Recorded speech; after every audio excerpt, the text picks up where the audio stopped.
Mission impossible fallout.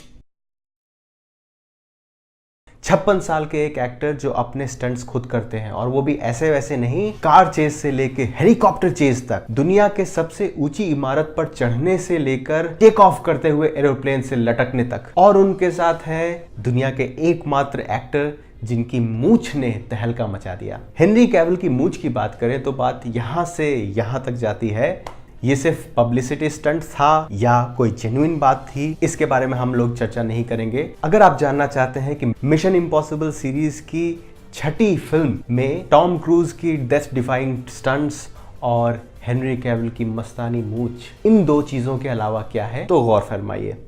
Hello, नमस्कार, welcome, स्वागतम। आप हैं द वर्सेटाइल डॉक्टर के साथ। मैं हूं डॉक्टर अभिनव अतुल और आज मैं आपके साथ शेयर करूंगा मिशन इम्पॉसिबल फॉलआउट मूवी के बारे में मेरे विचार। My God, what a movie! There were some points in the plot where it was too predictable because the heavy reliance on masks, secret agents, double crossing each other, triple crossing each other, we have seen it all. Still, what makes this movie worth 97% on Rotten Tomatoes is the execution, the characters, the performances. Chase sequences के बारे में तो कहना ही क्या, bike से bike की chase, car से car की चेज तो आम हो गया है। इस मूवी में टॉम क्रूज ने एक लेवल आगे बढ़ के हेलीकॉप्टर से हेलीकॉप्टर को चेज किया है।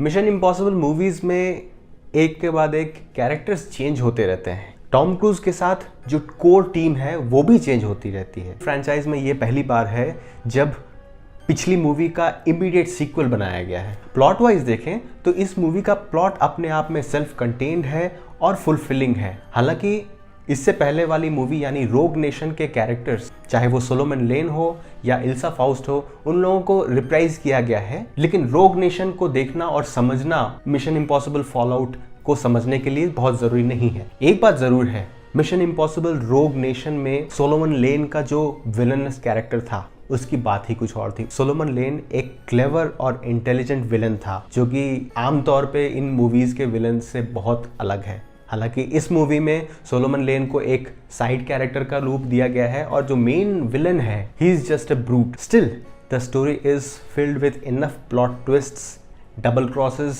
and amazing action sequences that a few of the predictable plot points do not take away value from the movie. All in all, the movie is an adrenaline rush which will not give you a moment's pause before plunging into amazingly shot and visceral action scenes. Of course, doctor होने के नाते मैं इस बात को नज़रअंदाज नहीं कर सकता कि इस मूवी में कम से कम 20 बार टॉम क्रूज को मर जाना चाहिए था। लेकिन थिएटर में बैठकर पॉपकॉर्न खाते हुए ये मूवी देखते समय ऑर्थोपेडिक्स और इमरजेंसी मेडिसिन की बातें ना करना ही ठीक है। हेलो जंप की बात करें या हेलीकॉप्टर स्टंट्स की बात करें, ये स्टंट्स करना ही अपने आप में बहुत बड़ी बात है, लेकिन इन स्टंट्स को रोमांचक एक्शन सीक्वेंसेस बना के पेश किया गया है जो इस मूवी की सबसे बड़ी USP है। The beauty of these action sequences is that without even realizing it, you are at the edge of your seat, your knuckles are white, you're holding your breath for the scene to be over. Even though you realize that the hero is not in any real danger, still your heart is racing, and when the sequence is over, you let out a sigh of relief. जब climax battle चल रहा है तो हम सभी को पता है कि हीरोज अपना काम करके ही दम लेंगे, कोई भी न्यूक्लियर एक्सप्लोजन होने वाला नहीं है, सभी लोग जिंदा रहेंगे।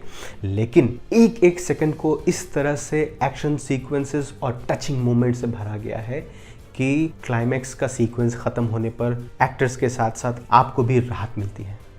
इस नॉन स्टॉप एक्शन के बीच में जो कैरेक्टर मोमेंट्स हैं वो इस फिल्म को बाकी सारे एक्शन मूवीज से बेहतर बनाते हैं। मैं कोई इंपॉर्टेंट प्लॉट पॉइंट या मूवी मोमेंट आपके लिए स्पॉइल नहीं करना चाहता, लेकिन मूवी में एक सीन है विंग रेम्स और रिबेका फर्गसन के बीच में, जिसमें एक्चुअली विंग रेम्स जो कहते हैं वो कोई यूनिक चीज़ नहीं है, डायलॉग्स थोड़े से चीज़ी ही हैं, लेकिन उसकी डिलीवरी जब आप उस सीन को देखेंगे तो आपको डेफिनेटली ये लगेगा एक्शन मूवी होने के बावजूद किसी भी एक्टर ने इस मूवी को लाइटली नहीं लिया है। सिर्फ action sequences, stunts, spy gadgets, masks वगैरह के ऊपर मूवी को फ्लोट नहीं किया जा रहा है। जब रिबेका फर्गसन की फर्स्ट एंट्री होती है मूवी में, उस समय तो बस यही लगता है कि हेनरी कैविल का अगला डायलॉग होगा, Is she with you?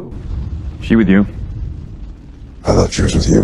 इससे ज़्यादा बोलने से ये सीन आपके लिए स्पॉइल हो जाएगा, लेकिन मूवी ज़रूर देखिएगा और ये सीन आते ही आपको भी यही डायलॉग याद आएगा। और the music, it is very difficult to balance the score for an action movie like this, which sets the perfect tempo, which sets your heart racing, but still doesn't drown out the action.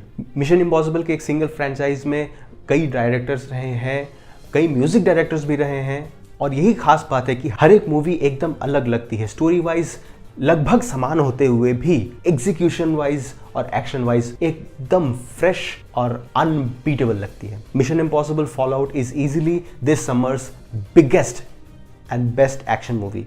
आपका क्या ख्याल है? क्या आपने mission impossible fallout देख लिया है? अपने विचार मेरे साथ शेयर जरूर करें, और अगर आपने नहीं देखा है तो जल्दी से जल्दी टिकट बुक कराइए और जाइए। आज के लिए बस इतना ही। इस मूवी के बारे में मेरे थॉट्स और मेरा रिव्यू आपको अच्छा लगा हो तो वीडियो को लाइक जरूर कीजिएगा, और मेरे साथ बने रहने के लिए मेरे चैनल को सब्सक्राइब जरूर करें। फिर किसी मूवी का रिव्यू लेकर या किसी और विषय पर चर्चा करने के लिए मैं वापस आपके सामने उपस्थित जल्दी ही होऊंगा। इस वीडियो के माध्यम से आपसे जुड़ने का मुझे मौका मिला, ये मेरे लिए गर्व और गौरव की बात है। It is my pride and privilege to be able to connect with you through this video. Namaskar.